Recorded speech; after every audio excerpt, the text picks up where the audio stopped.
A experiência da fé é uma das experiências mais profundas que o ser humano pode fazer.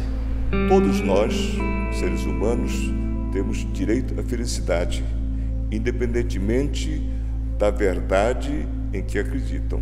É preciso muito respeito, é preciso muito diálogo, saber ouvir as pessoas. Se a sua religião prega o amor de Deus, se aproxima desse Deus. Se esse Deus gera em você paz, amor, longanimidade, paciência, bondade, benignidade, você pode ter certeza que a intolerância acaba aí. As diferenças são importantes para o nosso desenvolvimento, nosso crescimento. A gente deve aprender com as diferenças e não combater as diferenças. Uma das causas da intolerância é a ignorância, o desconhecimento. O Brasil é uma riqueza muito grande de diversidade, como você diz, cultural, diversidade de compreensões, diversidade de biomas, diversidade geográfica. Nós somos uma riqueza extraordinária no Brasil. O que nós precisamos aprender é que com essas diversidades e diferenças, aprender a somar, a construir, a buscar assim uma sociedade mais justa, em que possa planificar o bem efetivamente no coração de cada um. Porque se você for ver, os valores são sempre os mesmos. Os valores que se buscam são valores humanos. Então a gente entende qualquer religião como um sistema, um método, uma linguagem de comunicação com o sagrado. Por princípio, é conexão com esse ser supremo para viver em paz.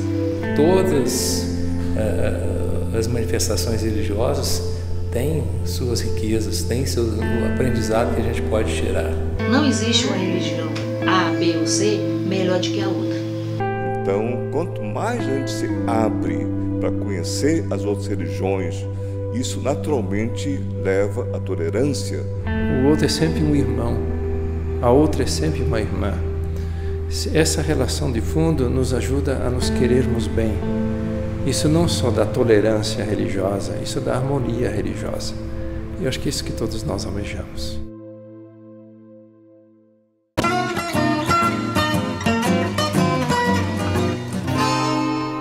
E uma outra coisa, por exemplo, agora foi inaugurada uma praça que se chama Praça dos Orixás, aqui em Teresina, e aí gera polêmica.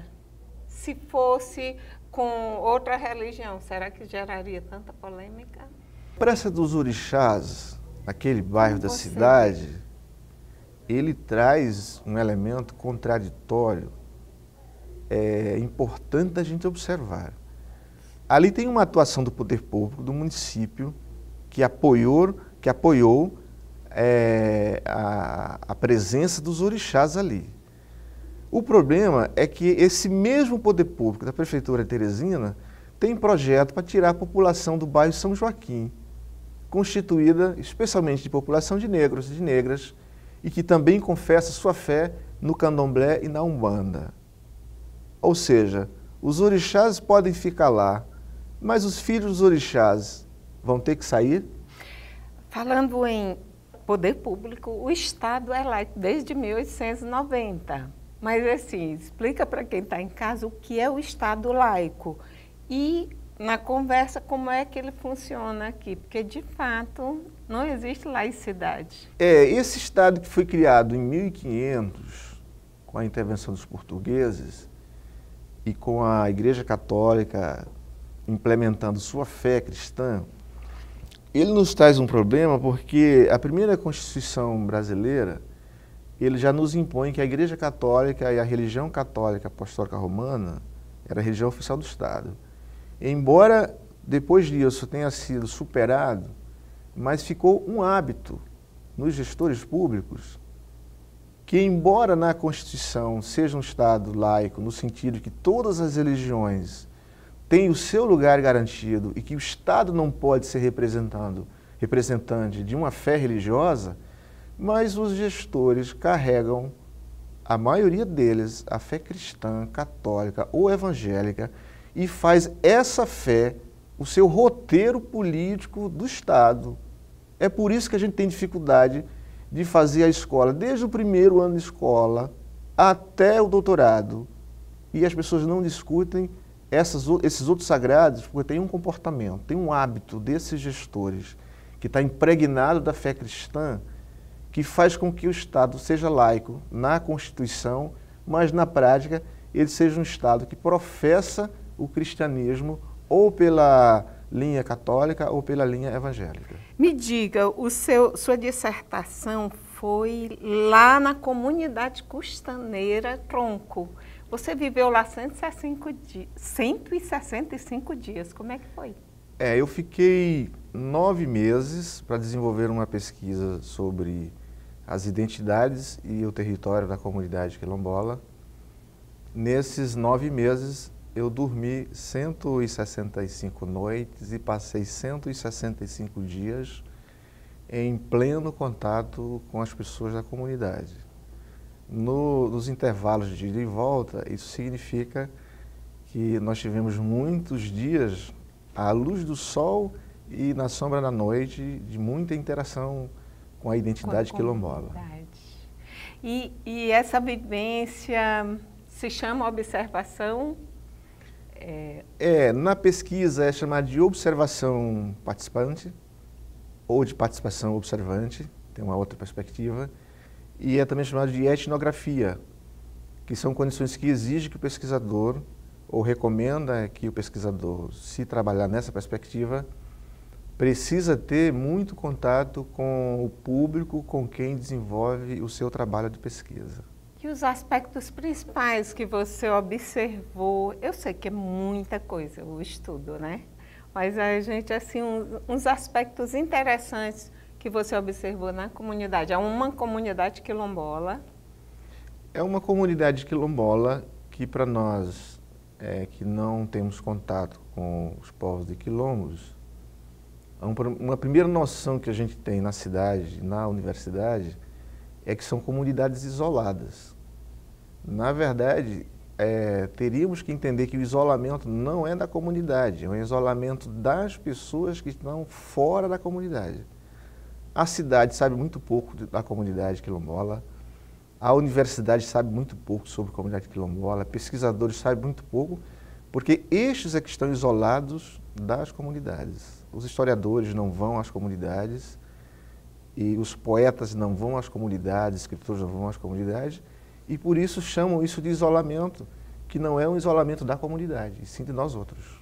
Você coloca como o tripé da sua identidade o negro, o caboclo e o cigano. Fale aí pra gente sobre isso.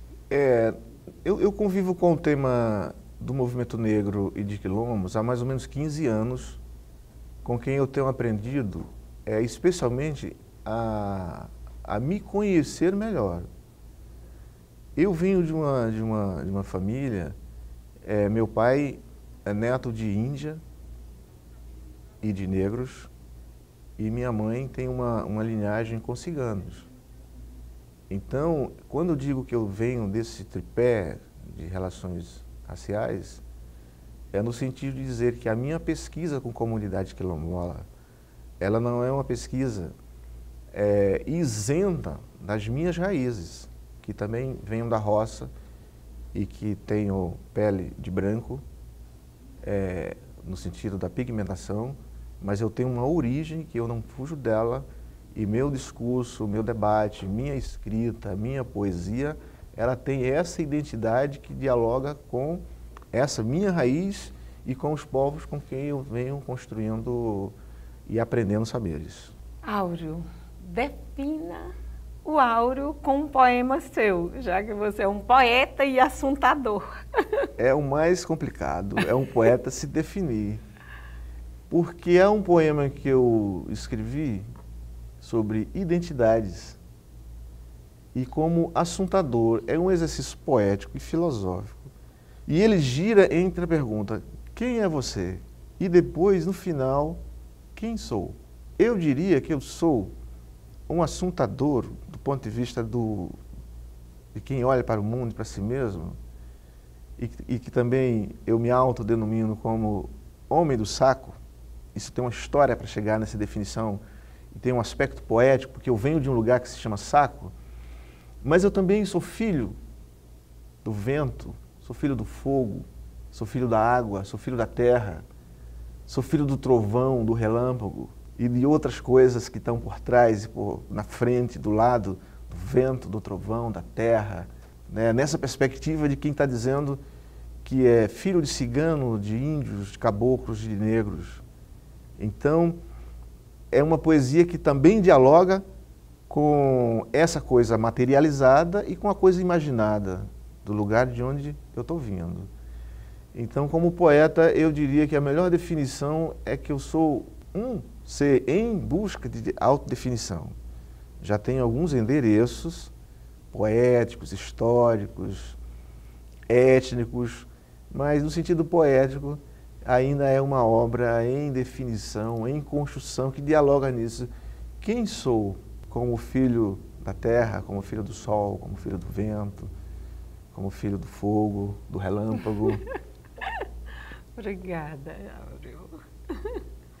Muito obrigado pelo espaço e espero outros dias e outras horas conversar mais sobre o tema que é tão grande e temos tido pouco tempo para discutir isso, para a sociedade entender que a gente está num lugar que a gente precisa parar de ter medo, inclusive de falar de Deus e contra deuses que se acham no nosso mundo como se fossem os únicos a reinar por aqui. E como poeta e como assuntador, eu estou assumindo esse risco de falar com os deuses, falar sobre os deuses e falar contra alguns deuses que no mundo cotidiano tem seus interlocutores que se comportam muito mal e que patrocinam uma intolerância que a gente não pode admitir numa sociedade que a gente possa se chamar de civilizada. Daqui a pouco, o Teatro Invisível.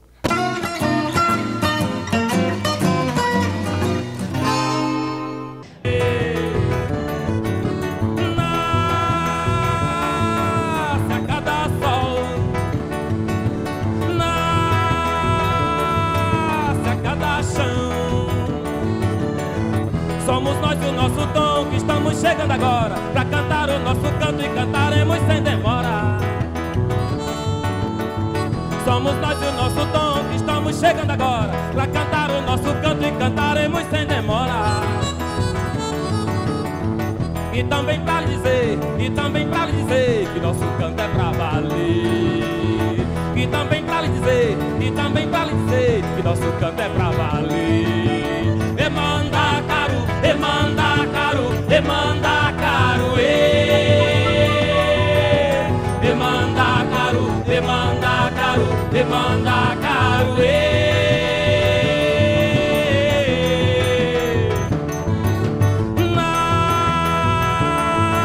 nasce a cada sol.